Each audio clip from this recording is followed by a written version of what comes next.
Bonjour à tous, j'espère que vous allez bien ce matin. Je viens faire cette petite formation dans le cadre du réseau Ta Seconde Chance International. Je voudrais, en l'entame de mes propos, remercier toutes les personnes qui ont choisi de rejoindre ce réseau parce que la mission que nous avons les tient à cœur. Je rappelle que notre mission, c'est de porter plus haut le message de non-victimisation à travers les nations afin d'amener toutes ces personnes qui vivent en contexte de vulnérabilité à prendre le courage de reprendre le pouvoir sur leur vie. Donc, vous, en tant que membre du réseau, vous avez droit à un certain nombre d'enseignements, un certain nombre de formations, surtout au niveau du leadership féminin. Vous savez que nous agissons sur plusieurs pôles, la famille, l'entrepreneuriat, le leadership féminin. Aujourd'hui, ce qui m'importe, c'est de vous faire une première leçon de leadership. C'est notre cours de leadership numéro 1 adressé aux membres. Je sais que la plupart n'ont pas encore payé leur adhésion en tant que membre. Ce sera un des premiers cours que je vais comme ça diffuser à tout le monde, à ceux qui ont juste manifesté l'intention de faire partie du réseau. Donc, on va commencer donc le cours. Le titre de ce cours, c'est le leader est celui qui est au service des autres.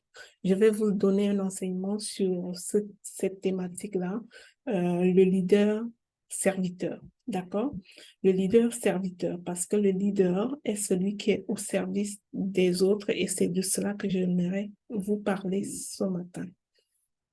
Alors, on va y aller ce matin avec cette thématique-là. D'accord? Donc, comme je vous le dis, le leader est celui qui est au service des autres. Je voudrais t'inviter, toi qui m'écoutes ce matin, à faire attention aux personnes que Dieu envoie à toi dans une saison donnée de ta vie. Même si ces personnes ont l'air truffées de difficultés, tu vois, même si ces personnes ne ressemblent à rien à tes yeux selon toi, ne les méprise pas. Je te prie de les voir comme des personnes qui sont des envoyés pour soutenir la grande vision que Dieu a mis dans ton cœur, la grande vision que Dieu a mis en toi en tant que leader. La vie t'envoie des personnes qui peuvent avoir l'air de rien à tes yeux, mais sache que ces personnes sont là pour te soutenir dans ta mission à cette saison-là de ta vie, car tu ne peux pas faire des grandes choses toute seule. Et c'est en cela que je m'incline tout humblement devant toutes les personnes qui ont adhéré au groupe Réseau Ta Seconde Chance parce qu'elles ont compris qu'on peut porter ensemble cette mission, cette philosophie de non-victimisation et que ça peut sauver une personne qui est en contexte de vulnérabilité quelque part dans le monde. L'union fait la force. Mais très souvent, nous regardons les personnes que la vie nous envoie avec les yeux de l'orgueil. Nous les jugeons. Nous pensons qu'elles ne peuvent nous servir à rien très souvent parce que nous les jugeons selon leur apparence, selon la façon qu'elles viennent à nous. Alors, je vous invite donc à faire attention à cela, surtout dans les moments où nous sommes en train de bâtir quelque chose de grand. Il faut faire attention à quiconque la vie envoie sur notre chemin. Regardons ces personnes avec les yeux de la foi et demandons à Dieu de nous révéler la raison pour laquelle il nous a envoyé tout naturellement ces personnes sur notre chemin. Il y a une raison à cela. Donnons à ces personnes ce que nous sommes capables de leur donner. Alors, si tu es capable d'encourager, fais-le. Si tu es capable de lui donner une parole apaisante dans sa situation, fais-le. Si tu es capable de lui donner un bout de pain, fais-le. Le maître mot pour être un leader, c'est de servir. Mais alors de servir le plus grand nombre. Quand tu ne sais que ton enfant, ton conjoint, ta femme, tes soeurs, tes frères, tu n'as pas encore commencé à servir. Tu auras commencé à servir quand tu serviras l'inconnu, quand tu serviras le grand nombre, quand tu serviras cette personne qui est dans ton inbox en ligne et qui te parle et que tu le méprises et que tu lui adresses des mots blessants, que tu lui adresses des paroles non respectueuses. Tu auras commencé à servir quand tu auras accordé du respect à ce type de personne, à cette personne qui arrive à toi avec plein de difficultés et que tu te dis consciencieusement qu'elle ne peut rien te donner. Voilà quand est-ce que tu auras commencé à servir et quand tu auras servi comme ça en plus grand nombre. Alors, tu dois être disposé à accueillir. Ce que j'aimerais que tu comprennes, c'est que tu dois être disposé à accueillir quiconque arrive dans ta vie sans être dans le jugement. Tu ne dois pas juger cette personne et tu ne dois pas lui prêter les intentions. Dis-toi toujours que la perception que tu as de la personne qui arrive dans ta vie, c'est vraiment des intentions qui t'appartiennent et c'est toi qui usines ces perceptions-là. Alors, fais attention au jugement que tu peux poser sur les personnes qui arrivent dans ta vie, surtout quand tu es dans une saison où tu es en train de bâtir quelque chose de grand. Si tu fais ton activité, si tu exerces ton activité en ligne, fais attention à cette personne qui vient dans ton inbox pour te parler. Fais attention juste à la façon que tu lui réponds. Sois poli en tout temps, sois respectueuse en tout temps. Elle peut être une pièce maîtresse de ta destinée, cette personne. Ne la blesse pas, ne la méprise pas. Même si cette personne vient en te demandant de l'argent, tu peux lui dire que tu n'as pas de l'argent sans la blesser. Tu peux lui dire que tu n'as pas de l'argent à lui donner sans du tout la blesser. OK? Fais attention aux mots que tu avances à ces personnes qui viennent vers toi parce qu'elles peuvent, comme je l'ai dit, être des pièces maîtresses à ta destinée personnelle. Le plus souvent, la vie t'envoie des personnes qui sont prêtes à se sacrifier pour ta destinée, qui sont prêts juste à dire une prière pour toi, mais tu les méprises. Tu les méprises par ton comportement. Ce que je te suggère, c'est de te demander plutôt comment tu peux être une source de grâce pour cette personne. De quelle façon tu peux être une source de bénédiction pour cette personne. Ça peut se limiter à un bon conseil. Ça peut se limiter à un sourire. Ça peut se limiter à un enseignement, à une instruction.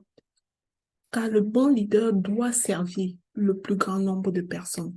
Tout ce qui doit habiter ta tête, c'est combien de personnes est-ce que j'ai servi aujourd'hui? Combien de personnes est-ce que j'ai béni aujourd'hui? Évite de les faire sortir de ta vie par ton comportement qui peut être repugnant à un certain moment. Je sais que le besoin d'argent nous fait souvent oublier le sens de la mission, le sens du service. Mais sachons que l'argent n'est que la conséquence logique du service d'un grand nombre de personnes. L'argent n'est rien d'autre que la conséquence du service rendu à un grand nombre de personnes. Écoute ceci, ton plus grand client te sera référé par cette personne qui n'a l'air de rien et qui est dans ton inbox, mais que tu as accepté de lui accorder un moment d'écoute sans jugement, mais que tu as accepté de lui donner un petit conseil. Même si ce conseil-là, c'est de lui expliquer en en tout apaisement, de lui expliquer en tout respect que lui donner de l'argent pour un bout de pain ne l'aidera pas à sortir de sa situation. Si tu lui as expliqué que c'est bon de lui apprendre quelque chose à faire, d'apprendre un métier, des trucs comme ça, avec tout le respect, cette personne-là ira en te bénissant, même s'il était venu en te demandant de l'argent. Fais donc attention à ce que tu dis aux personnes qui se mettent sur ton chemin. Je ne veux pas insinuer ici que toutes les relations sont bonnes, qu'il n'existe pas de personnes toxiques. Mais sache que tu dois avoir le discernement. Tu dois être dans le non-jugement en tout temps et te contenter de faire ta part. Ne regarde personne du haut avec l'orgueil. L'humilité est la marque des grands leaders. J'aimerais que tu écrives ça dans ton agenda quelque part. L'humilité est la marque des grands leaders. Et le leader se construit à la base du service du plus grand nombre de personnes. Tu dois avoir l'intelligence de garder les personnes, tu dois avoir l'intelligence de garder les personnes que Dieu t'envoie sur le chemin de ta destinée. Tu dois les garder jalousement, sans les juger. Tu peux par exemple regarder chacun d'eux selon le talent qui est enfoui en lui. Car chaque personne a un talent. Puis place la personne là où elle peut être utile. Même si elle peut être balayeur de rue, elle peut être utile quelque part. Même si elle peut être juste quelqu'un qui peut prier pour toi, te bénir, elle est utile quelque part. C'est crucial de comprendre que les personnes qui t'entourent ont une mission dans ta vie. Elles n'arrivent pas dans ta vie pour rien. J'aime souvent dire qu'il n'y a pas de hasard dans la vie. Vous-même qui vous connectez à moi dans cette mission de non-victimisation, vous n'êtes pas un hasard sur mon chemin. Vous n'êtes pas un hasard. Vous êtes là pour une raison. Et je vous le respecte pour cela. Je vous respecte pour la personne que vous représentez.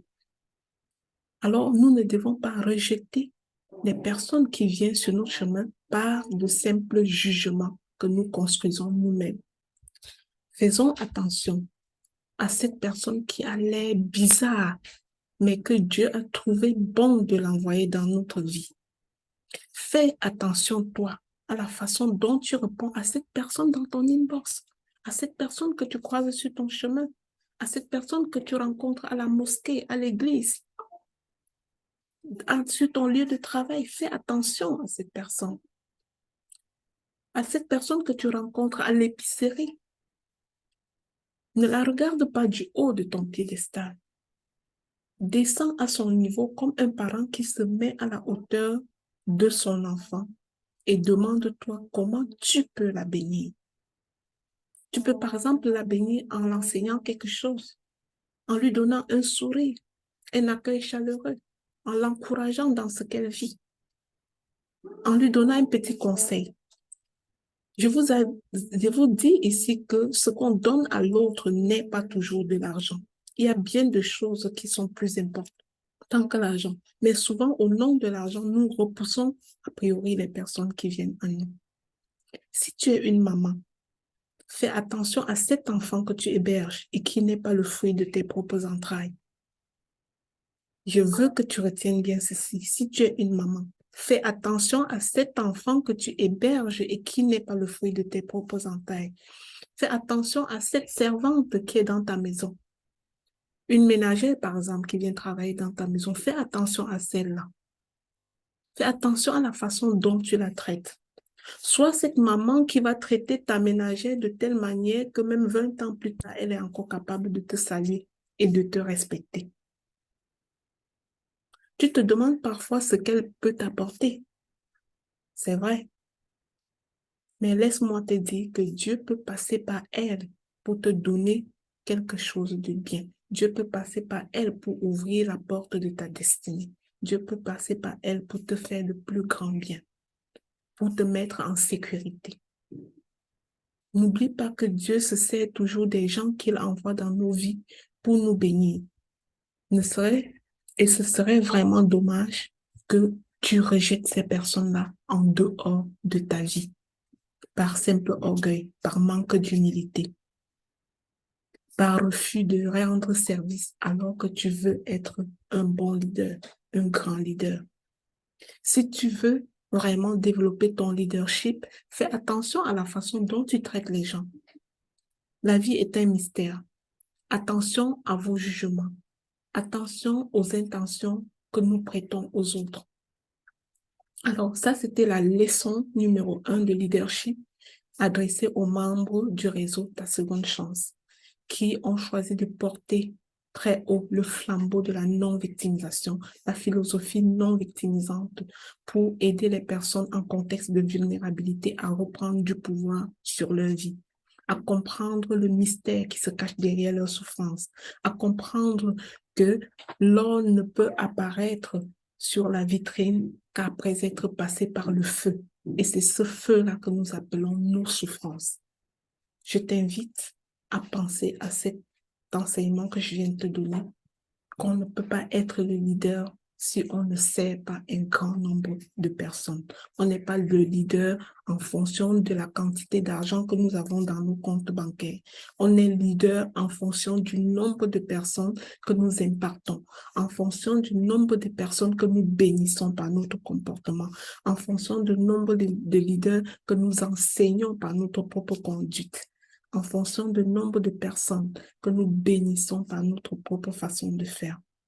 Alors, c'était la fin de cette leçon. Je voulais bien que tu prennes ça en considération dans tout ce que tu fais et que tu saches que un leader, c'est un serviteur.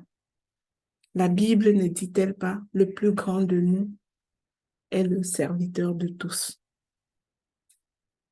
Si tu veux être le plus grand de tous, tu dois être le serviteur de tous. C'était ça, notre première leçon. Je vous remercie infiniment d'être à l'écoute et je vous prie de faire le processus et de payer votre adhésion annuelle pour le réseau Ta Seconde Chance. Ça coûte 30 $. Vous aurez des leçons comme ça gratuitement de leadership au fur et à mesure.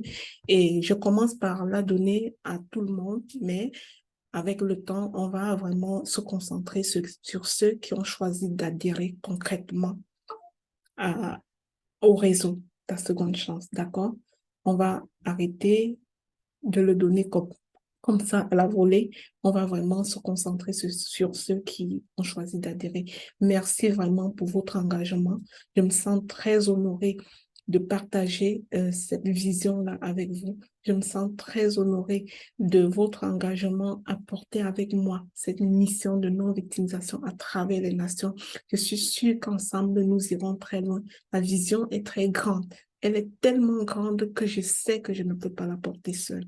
Je sais que ça prend des femmes de qualité, des femmes leaders, des femmes qui ont le cœur sur la main. Ça prend des femmes comme ça pour cette mission-là.